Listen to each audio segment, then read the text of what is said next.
दोस्तों नमस्कार। आंध्र प्रदेश के प्रसिद्ध तिरुपति मंदिर के प्रसाद में इस्तेमाल किए जाने वाले घी में जानवरों की चर्बी मिलने का मामला सामने आने के बाद से ज़बरदस्त बवाल मचा हुआ है। सभी राजनीतिक दलों की ओर से इस मामले में सीबीआई जांच की मांग की गई है और कठोर से कठोर सज़ा दिलाने की भी मांग की गई है जो भी दोषी हैं।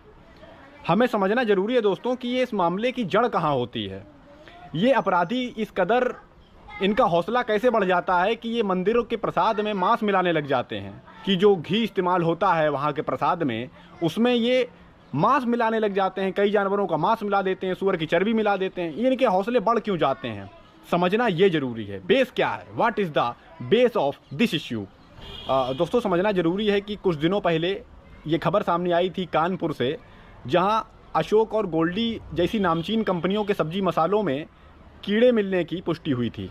कीड़े, कीटनाशक अशोक और गोल्डी जैसी नामचीन कंपनियों के मसालों में, और इन मसालों का उपयोग प्रसाद बनाने में तो किया ही जाता है।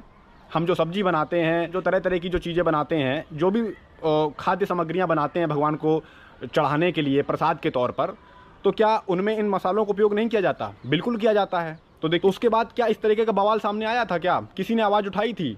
किसी भी राजनीतिक दल ने उसमें आवाज़ उठाई थी उस समय? अगर हम और उसके पहले भी ये मामला ऐसा, इस तरीके का मामला पहली बार सामने नहीं आया है। कानपुर की मैं बात कर रहा हूँ। यहाँ की जो घी बनाते हैं कंपनियाँ, जिसको हम पूजा वाला घी के नाम से जानते हैं, कुछ साल पहले उस घी में चर्बी की पुष्टि हुई थी जानवरों के। जी हाँ, चर्बी की पुष्टि, यानी उसमें चर्बी मिली हुई थी घी में।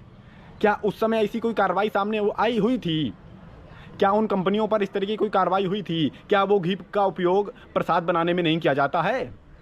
क्या उस घी का उपयोग मंदिरों में नहीं किया जाता? पूजा वाला घी ही उसका नाम है।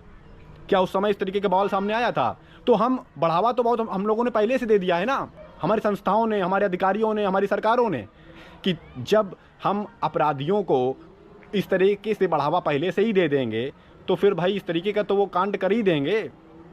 बहुत गंभीर मामला है।